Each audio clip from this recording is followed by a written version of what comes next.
I've gathered 24 of the biggest white boys in the month, and the one that wins the Hunger Games that I put them in is crowned the ultimate white boy. Sorry, there will be no cash prize. I am no Mr. Beast. Money isn't everything. What about Miss Big Heart? Miss Brilliant and Brave? Miss Big Sister General? I asked you guys on Instagram who you thought of when I brought up the term white boy of the month. And I used those harmless, innocent submissions to then whittle it down to 24 contestants that I'm going to force to kill each other. We essentially have like 2 years worth of white boys here, and they need to go. So I'm going to be using a Hunger Games simulator website to be running my own Hunger Games. So instead of it being me in charge of the rankings and you guys just having to sit and deal with my choices, we're now both at the mercy of this thing. And you know what? It does not feel good. I don't like it. What I do have control over though is who is representing each district and the reaping, of course. If there's one thing I'm going to do, it's give myself the illusion of control. So this is not random. There was no fishbowl. And unfortunately, I don't even have an exciting wig either. Editing Casey, could we fix this in post? Oh, whoa, no. And we at the Hunger Games are so excited to announce that the arena will be surrounded by Surfshark-infested waters. That's right, let's give it up for Surfshark, today's sponsor. One of the worst things about living in Canada is that there's like a laundry list of different movies and TV shows that technically I can't watch because I don't have access to the streaming services like Hulu. And it used to drive me up the wall that every time I would go to sit to watch a different show or movie, instead of watching it immediately, I'd have to spend 20 minutes playing hide and seek with a billion different streamers because nobody wants to be consistent across countries. I say technically though, because I actually use Hulu now despite all that, thanks to Surfshark. Through them, I can change my virtual location to one of their 3,200 plus servers in 100 different countries. That way I can pretend that I'm in America, so I can watch all the Hulu shows like Dopesick. I also have the Fanatical documentary on my list. Again, featuring Canadian band, not available in Canada. Make it make sense. That's not my problem anymore though. Surfshark's also great for keeping your online data and personal info secure by encrypting everything. That way when you're using public Wi-Fi, you're actually protected. And their clean web feature actually blocks ads, trackers, phishing attempts, and malware. So not only are you like safe on the internet no matter where you are, but it also gets rid of a lot of the annoying clutter. They've also got 24/7 support if you need any help and a 30-day money-back guarantee, so you can test it out, see if you like it, completely risk-free. If you want to check it out for yourself, you can go to surfshark.com/Aonso or use code Aonso at checkout to get 4 extra months of Surfshark VPN. All right, now that we're back, let's start with contestant number 1, Timothée Chalamet. Timothy is like the people's princess of the white boys, in the sense that he appeals to everybody. Like when you birth a lookalike competition that sweeps the nation, I don't know, I feel like you deserve that title. Guys, I was half joking about the Princess Diana thing, but he's blessing babies now. He's like a pope. One moment that really stands out to me during Timothy's career so far is that when the Wonka trailers were airing, the one with that line that was like, so sit down, quiet up, oh for fuck's sake. So quiet up and listen down. I was in a theater when that came on, and the entire crowd joined in with him on that line like they were drones. So quiet up and listen down. Mind you, this was at a screening of Bottoms. Most of those girls don't even like men. Like, he has had an iron grip on the people that transcends the typical man crush since like 2017 at this point. He's got the dads by being in the Bob Dylan movie. The film buffs through his filmography. I was on top. Who the fuck is on top their first time? The sports fans by showing up to commentate on a college football game in a neon pink jacket. And listen, I'm not a fashion person, okay? But dare I say he's pulling a reference from the Timmy archive. The point is, he's always doing random stuff. It's kind of reminiscent of Ava Max. Except he's actually excited to be doing it. Whoa, this has been really fun. Okay, I'm actually exhausted from partying so hard with you all tonight. And he's so clippable. You gotta wing it a little bit. You're gonna wing it. Well, no. Outcool him. Outbob him. Not cool, but outbob him. Yeah. Should we hit it real quick? Yeah. 5, 6, 7, 8.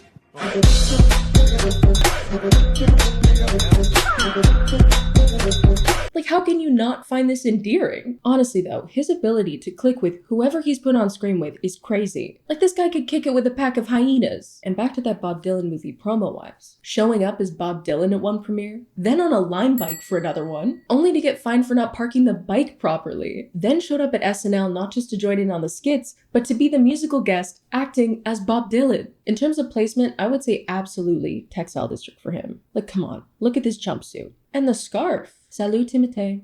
Looking French as hell. Next, we have Ross Lynch. Personally, I'm not susceptible to his blonde hair because I'd grown out of Disney by the time that his show was airing. He's excited as hell, what the f- Apparently not grown enough though, because I'm well acquainted with the implications of this video. At the time that he was also in Austin and Ally, he had a group called R5, which has since rebranded to the Driver era, minus a few of the original members. But over the years, he's faced countless can't sing allegations.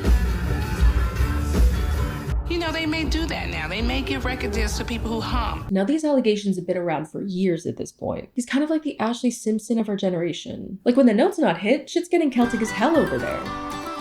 But he does work perfectly for the first part of my defense district. The other half of that being Robert Pattinson. Now, Robert is an OG white boy of the month before we even had the term, and a white boy in the extreme sense. In terms of his current day look though, I like that his hair always looks like a kitten who's just been cleaned by his mom. But his lying is the most important part of this. Did you have any of those dreams as a kid? No, the first time I went to a circus, somebody died. One of the clowns died. His little car exploded. His car exploded on him. My parents had to everybody ran out. It was terrifying. And this is why I want him to join Ross Lynch. Picture this. You're at war. The enemies are closing in. It seems as though there's no hope. But suddenly, Ross Lynch walks out on the battlefield with a microphone. And while the enemies are distracted, Robert Pattinson pulls whatever crazy shit I know he's capable of, like going under one of their cars and planting a bomb. Wait, maybe we could get Benson Boone involved.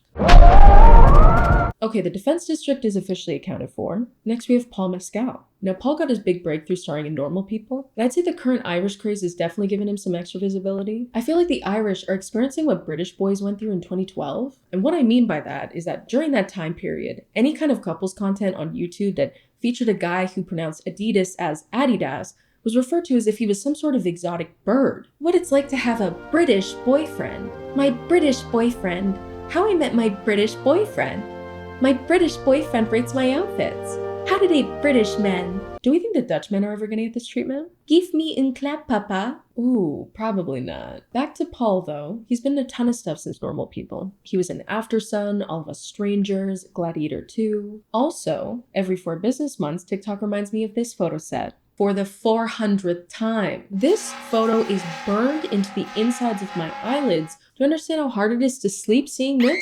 I should be able to log this shit on Letterboxd at this point. Another thing he went viral for though, allegedly, is that he's a big fan of a crafty getaway. A little, good morning beautiful, your Uber is here. But instead of an Uber, it's his back while he runs away from you. Considering this, you could argue he'd fit well in the electricity district because we could take him and put him on a treadmill like a little hamster to generate power. But I think with how much he loves to run in the fresh air, away from women, we should go with transportation. I trust him to know how to get from point A to point B. Andrew Garfield is a veteran white boy of the month for sure. Known for his roles in Spider-Man, Tick Tick Boom. Sorry, my Prada's at the cleaners, along with my hoodie and my fuck you flip-flops. You Shot of espresso. Also, his relationship during the Spider-Man era with his co-star Emma Stone was huge. They were everywhere. And even since they've broken up, they still go viral for being the quote, IRL La La Land. Okay. As of recent though, he's become very well known for something else. His hair transplant.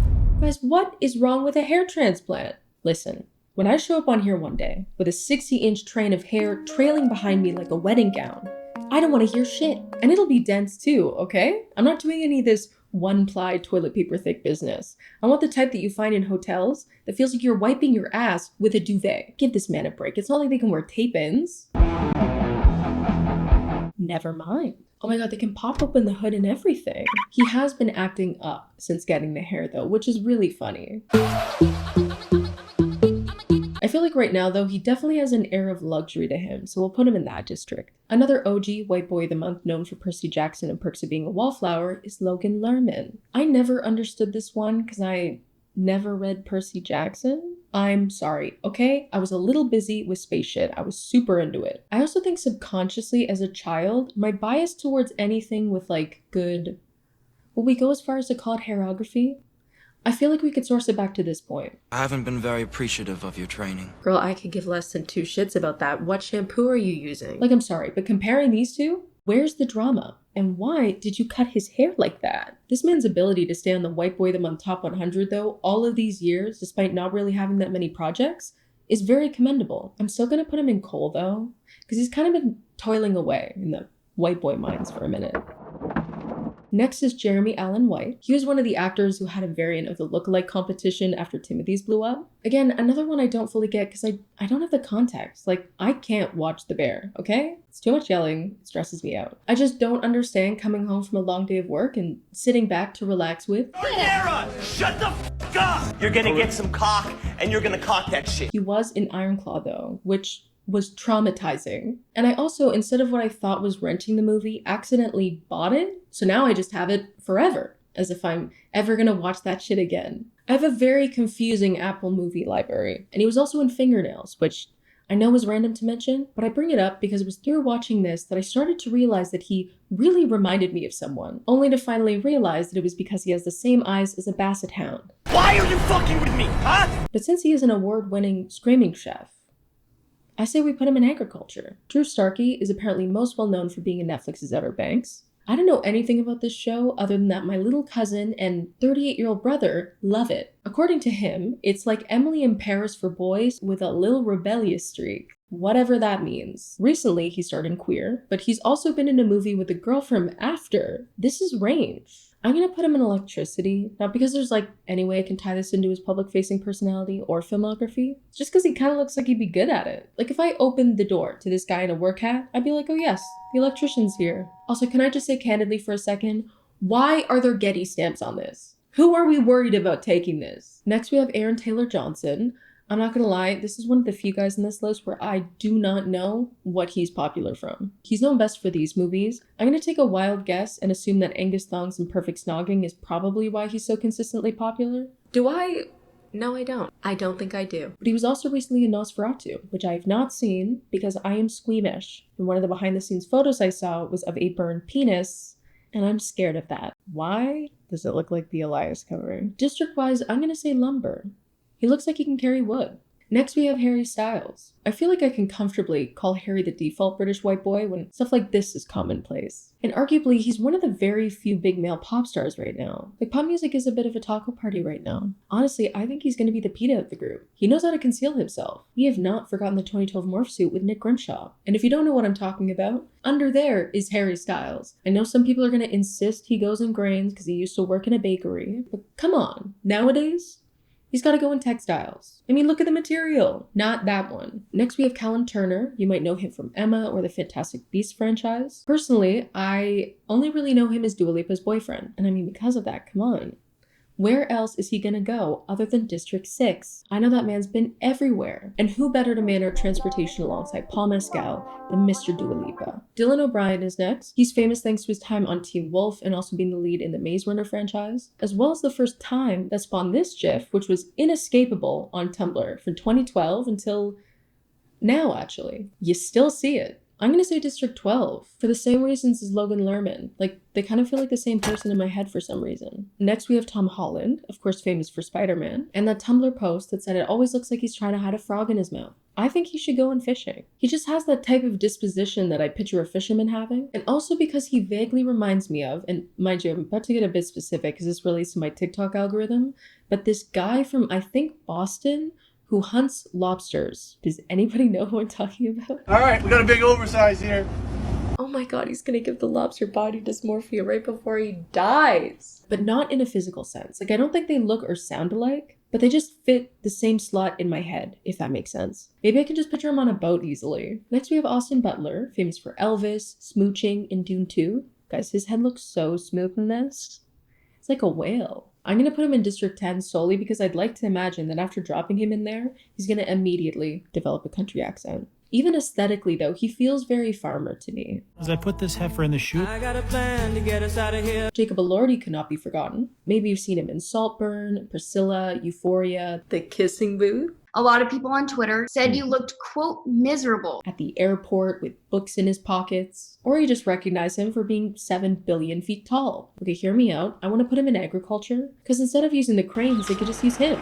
Districts 8, 2, and 10 are going to have a ball with that choice. Next is Mike Feist and Josh O'Connor. I'm going to do these guys together because I want to put them in the same district. Both recently received attention for being in Challengers, but they've also been in other recent movies like Emma, La Chimera, West Side Story, and The Bike Riders. Josh O'Connor has the Anthony Mackie smile gene though.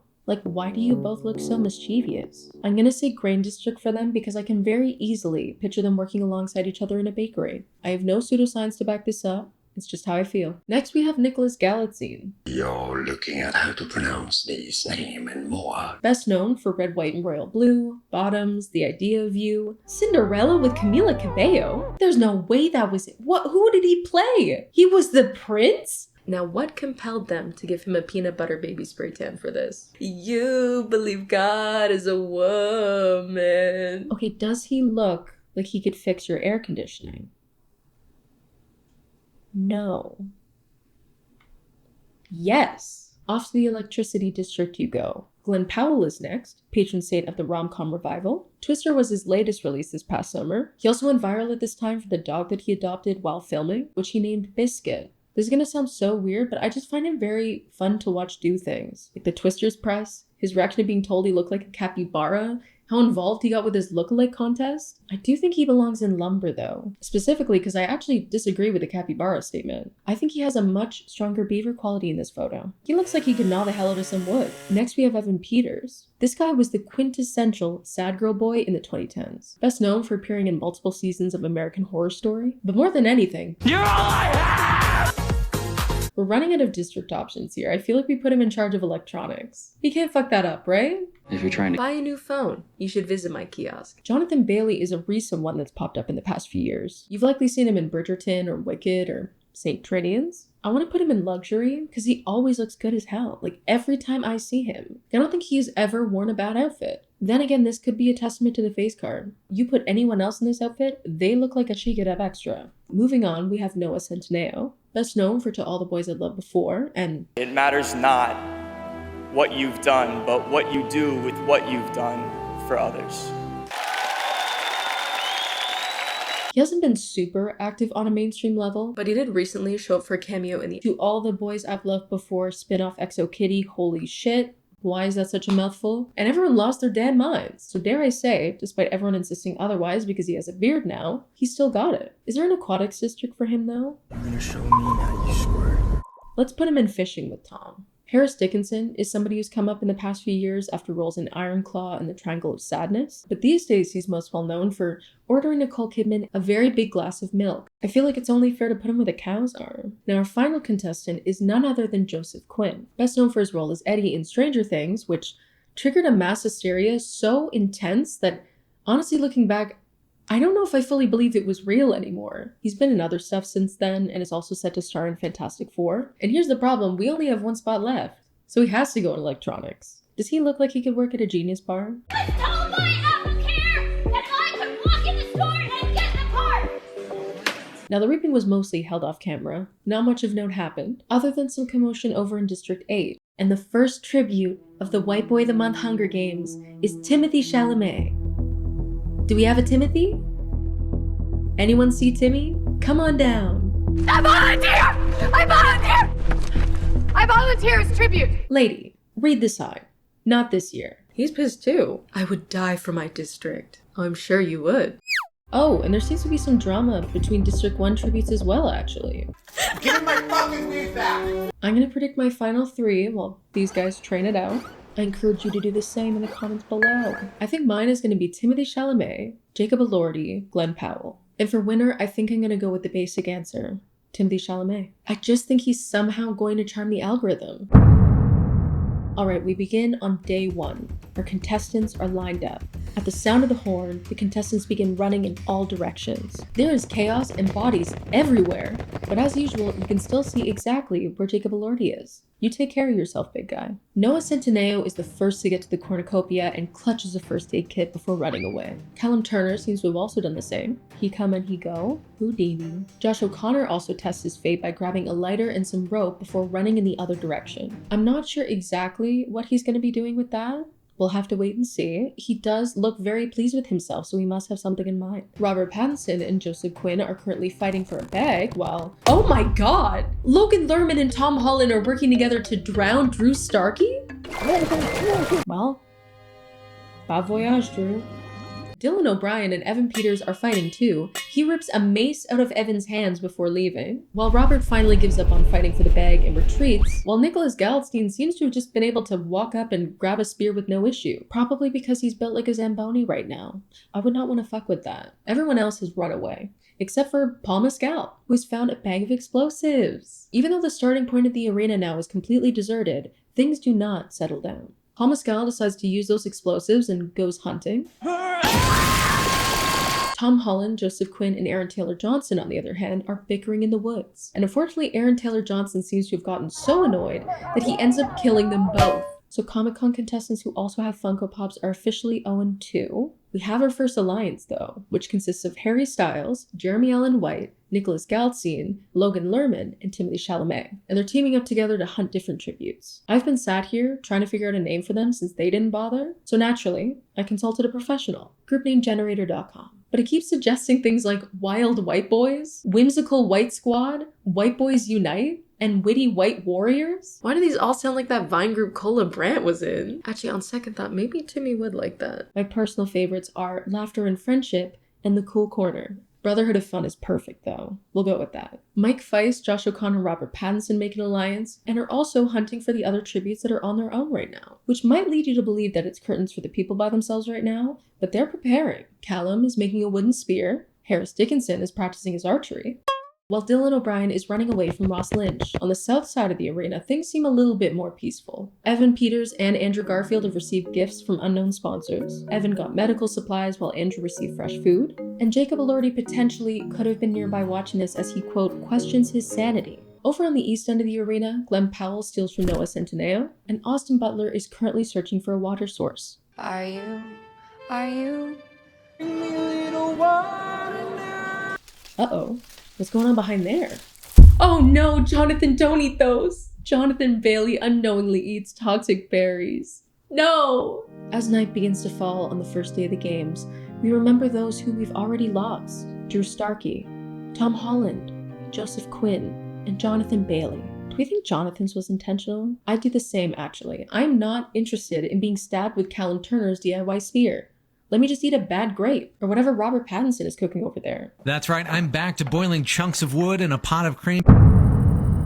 Timothy seems to be alone without his Brotherhood of Fun, and unable to start a fire, he sleeps without warmth. One of you needs to step up and get that boy a blanket. Are you joking me? Look at him. Where the hell is... In the distance, Nicholas Galdstein screams for help, while Callum Turner receives clean water from an unknown sponsor. Oh my god, Andrew Garfield got another gift? He receives a hatchet? A hatchet? Oh my god, no! He's gonna chop Jacob Elordi down like a tree! For now, at least Jacob Elordi is safe because Harris Dickinson let him stay in his shelter, which I guess he's been working on during the day? We'll make the bed frame with galvanized square steel. Dylan O'Brien, on the other hand, doesn't seem to care that it's nighttime and chooses to severely slice Glenn Powell with a sword. What do you mean a sword? It seems there is a truce right now between some members of the Challengers faction and the Brotherhood of Fun, as Jeremy Allen White, Noah Centineo, Logan Lerman, and Josh O'Connor are grouped together and chatting. Oh, to be a fly on the wall in that conversation. What's your favorite topping on a pizza? What does oatmeal taste like? I'm a big fan of pizza crunchers. I think they're creative. While Austin Butler, Ross Lynch, and Robert Pattinson discuss the games and what might happen in the morning. Wait, has Timothy been kicked from the Brotherhood?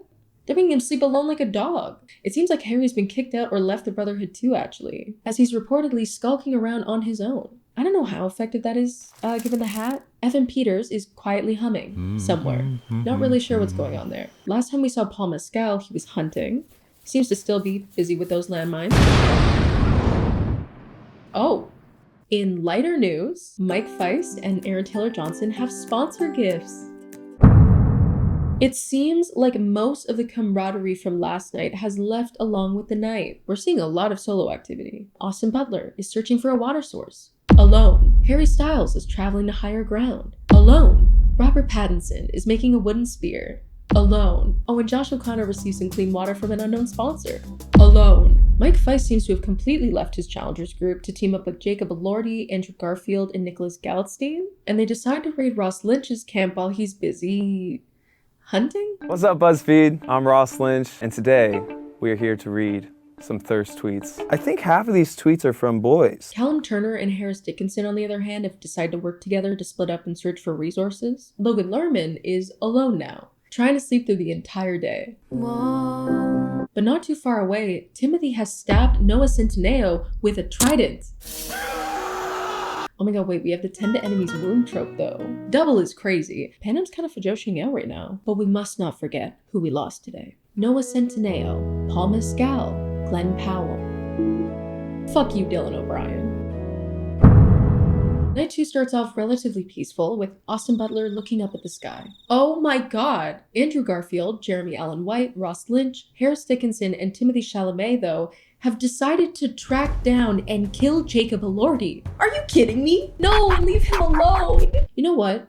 This does answer the question, though, of whether you would rather face a horse-sized duck or many duck-sized horses. They must have all just latched onto it. Meanwhile, Josh O'Connor, Mike Feist, Logan Lerman, Dylan O'Brien, and Evan Peters sleep in shifts, while Aaron Taylor Johnson is alone and opts to stay awake all night. Further into the woods, Harry thinks about home. The only other contestants that cross paths tonight are Robert Pattinson and Callum Turner, who run into each other and decide to call a truce for the night. And somewhere, Nicholas Galtstein starts a fire.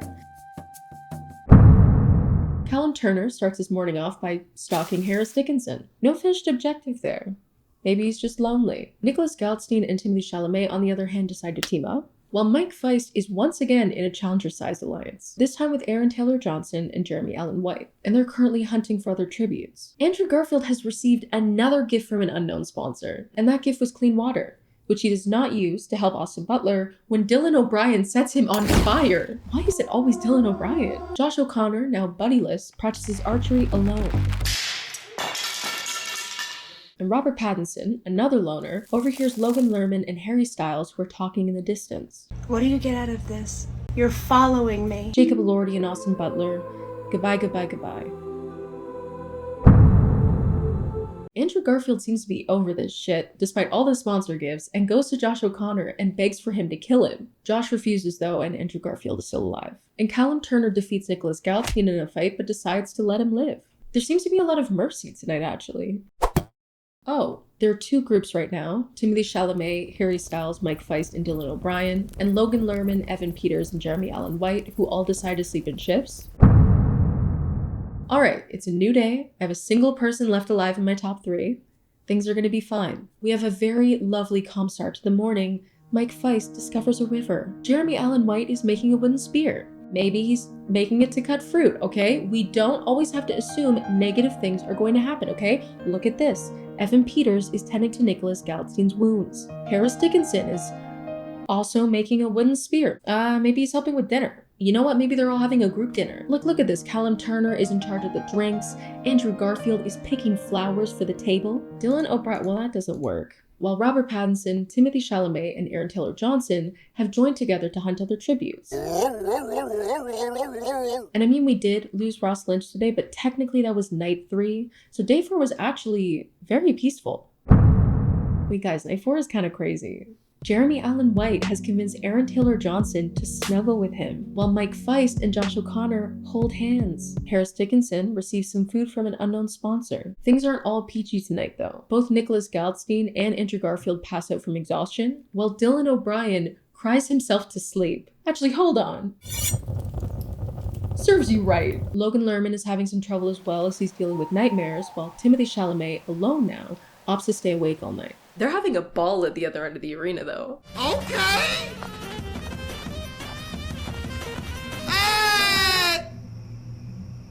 Aaron Taylor Johnson's morning starts with some sprinting, away from Dylan O'Brien, only to end up spraining his ankle. I think there's a bone sticking out of my leg, Smith! Harris Dickinson is chasing Josh O'Connor, while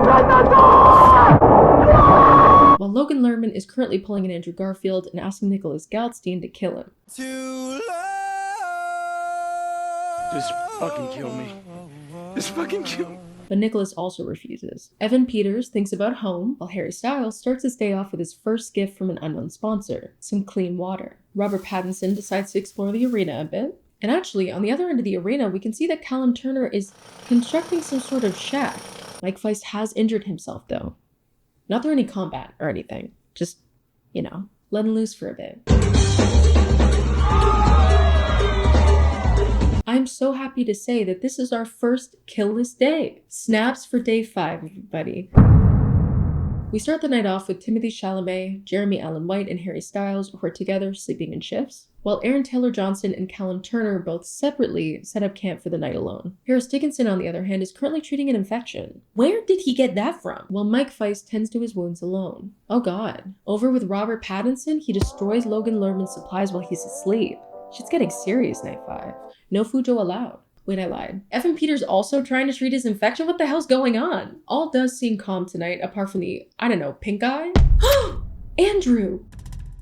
Andrew Garfield has officially flipped a switch. He is no longer begging to die. He's actively hunting other tributes. And Robert Pattinson is also on the hunt, so stragglers better prepare accordingly. Harry Styles decides the best way to do this is to steal from Aaron Taylor-Johnson, while Dylan O'Brien is building his own shack. Nicholas Goldstein is making a slingshot, while Mike Feist is picking flowers. But it isn't Robert or Andrew who gets the sole kill of today. It's Callum Turner using Andrew's gifted hatchet to kill Timothée Chalamet. What the fuck? No! Rest in peace to Josh O'Connor, Timothée Chalamet, my predictions. Night 6 continues to be as shit as the day was. Logan Lerman can't start a fire, so he has to sleep without warmth. Harris Dickinson is crying himself to sleep. Nicholas Goldstein dies from hypothermia. Jeremy Allen White strangles Aaron Taylor-Johnson with a rope. And Dylan O'Brien eats the same toxic berries that killed Jonathan Bailey. The only good thing that happened tonight was that while Robert Pattinson and Evan Peters got in a fight and Robert won, he decided to spare Evan's life. Harry Styles, naturally, is traumatized by the events of the past 24 hours and opts to stay awake all night. While in the distance, Callum Turner screams for help. Honestly, it's none of my business at this point, okay? Sorry. Ignorance is bliss. I'll see you tomorrow morning. There is some good news. We've made it to feast day. The cornucopia is replenished with food, supplies, weapons, and some memoirs from the tribute's families. Now, the stay is optional, so some people decide not to go, including Andrew Garfield and Jeremy Allen White. But when Robert Pattinson arrives, it is turned into a complete shit show. Evan Peters is banging Callum Turner's head against a rock. Mike Feist and Logan Lerman decide to team up and fight against Harry Styles and Harris Dickinson, with only Mike Feist and Logan Lerman surviving. Mind you, while all this is happening, Robert shows up to get a bundle of dry clothing, put it in his backpack, and then just runs away. At this point, we only have a handful of people left, and shit's getting serious. Jeremy Allen White is making a wooden spear, Logan Lerman receives a hatchet from an unknown sponsor, Robert Pattinson is sleeping. Oh god, Evan Peters is dead. Meanwhile, Andrew Garfield discovers a cave. Night 7 is a lot calmer than the past 24 hours though. Thank god. Logan Lerman and Jeremy Allen White huddle for warmth, while Andrew Garfield convinces Robert Pattinson to join him in his cave to snuggle. And while Mike Feist is alone for the night, he at least receives medical supplies from an unknown sponsor. Jeremy Allen White discovers the cave today, but Robert and Andrew are already gone. And it seems they've separated because Robert is practicing archery by himself, while Andrew is busy stabbing Logan Lerman with a tree branch. Somewhere else, Mike Feist fishes. I feel like he's had a decent time in here so far. Like every time we check up on him, he's either gathering flowers or sleeping or fishing. He's like an Animal Crossing character. Before Night 8 starts, we must say goodbye to Logan Lerman. Goodbye, Logan. Thankfully, Night 8 is very quiet. Jeremy Allen White and Mike Feist run into each other and decide to truce for the night. Andrew Garfield has set up camp for the night alone, and Robert Pattinson screams for help in the distance. On day 9, Mike Feist discovers the cave, and apparently Robert Pattinson also discovers the cave. Who the hell was that then? Andrew Garfield is nowhere to be seen in that cave though, and he's practicing his archery, while Jeremy is searching for a water source. And on night 9, when we were down to our final 4, Jeremy Allen White never did find that water, and ends up dying from thirst, leaving our final 3 to be Mike Feist, Robert Pattinson, and Andrew Garfield. These are honestly the last people I picture to be here, except for Robert Pattinson. That kind of makes sense.